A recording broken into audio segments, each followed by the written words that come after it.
2024 के महाराष्ट्र विधानसभा चुनाव सिर्फ एक रीजनल कॉन्टेस्ट नहीं है। ये 2024 के आम चुनावों से पहले सत्ताधारी बीजेपी और प्रधानमंत्री नरेंद्र मोदी की पॉपुलैरिटी का लिटमस टेस्ट है। 48 लोकसभा सीटों वाला महाराष्ट्र भारतीय राजनीति में एक क्रूशल स्टेट है। यहां जीत बीजेपी के नेशनल एम्बिशंस को बहुत बड़ा बूस्ट देगी। ये चुनाव विपक्ष की यूनिटी का भी टेस्ट है। कांग्रेस, एनसीपी और शिवसेना यूबीटी का नया बना इंडिया ब्लॉक बीजेपी के डोमिनेंस को चैलेंज करने की कोशिश करेगा। महाराष्ट्र के नतीजों का असर पूरे देश में ऑपोजिशन यूनिटी पर पड़ सकता है। दांव सभी प्लेयर्स के लिए ऊंचे हैं। गुजरात में अपनी हालिया जीत से उत्साहित बीजेपी अपनी सक्सेस को दोहराने के लिए उत्सुक होगी। दूसरी तरफ विपक्ष ये साबित करने के लिए बेताब होगा कि बीजेपी को हराया जा सकता है। महाराष्ट्र की जंग शुरू हो चुकी है और ये एक फैसिनेटिंग कॉन्टेस्ट होने का वादा करती है।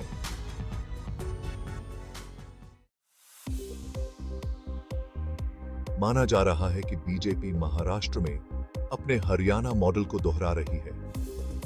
2019 के हरियाणा विधानसभा चुनावों में सफलतापूर्वक लागू किया गया यह मॉडल दो प्रमुख एलिमेंट्स पर केंद्रित है, पोलराइजेशन और कंसोलिडेशन। बीजेपी की स्ट्रैटेजी में मतदाताओं को धार्मिक आधार पर पोलराइज करना शामिल है।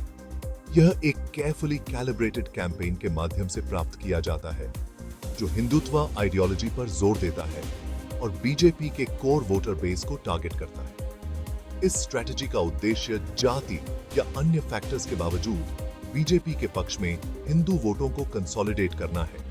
हरियाणा मॉडल का दूसरा एलिमेंट नॉन जाट वोटों का कंसोलिडेशन है। हरियाणा में बीजेपी ने नॉन जाट कम्युनिटीज, जो पारंपरिक रूप से अन्य पार्टियों को वोट देते थे, को अपने साथ लाने में सफलता हासिल की। बीजेपी महाराष्ट्र में नॉन मराठा वोटों को कंसोलिडेट करके भी ऐसी ही स्ट्रैटेजी अपनाएगी। महाराष्ट्र में हरियाणा मॉडल की सफलता की गारंटी नहीं है।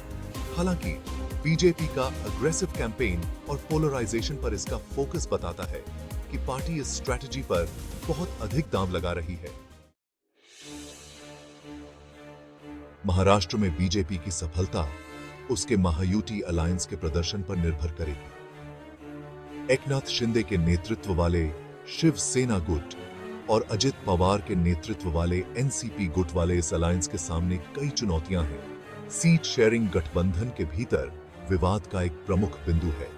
अपनी हालिया चुनावी सफलताओं से उत्साहित बीजेपी ज्यादा सीट्स पर चुनाव लड़ने की इच्छुक है।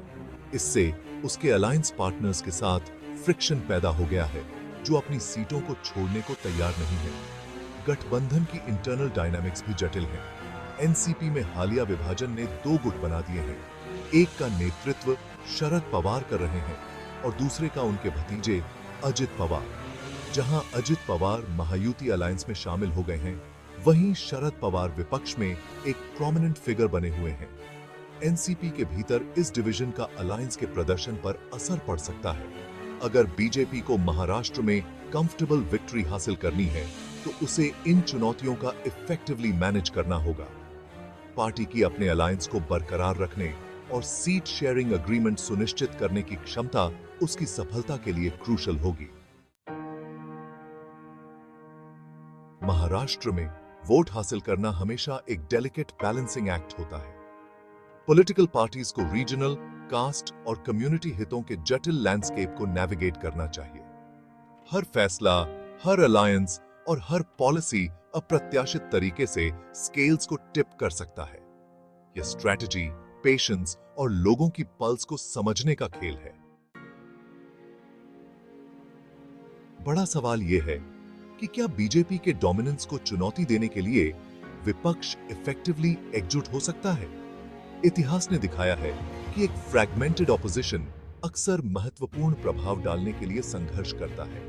हालांकि जब वे एकजुट होते हैं, तो वे एक फॉर्मिडेबल चैलेंज खड़ा कर सकते हैं। तो क्या विपक्ष के कंबाइंड एफर्ट्स महाराष्ट्र में बीजेपी की एम्बिशंस को डेंट करने के लिए पर्याप्त होंगे?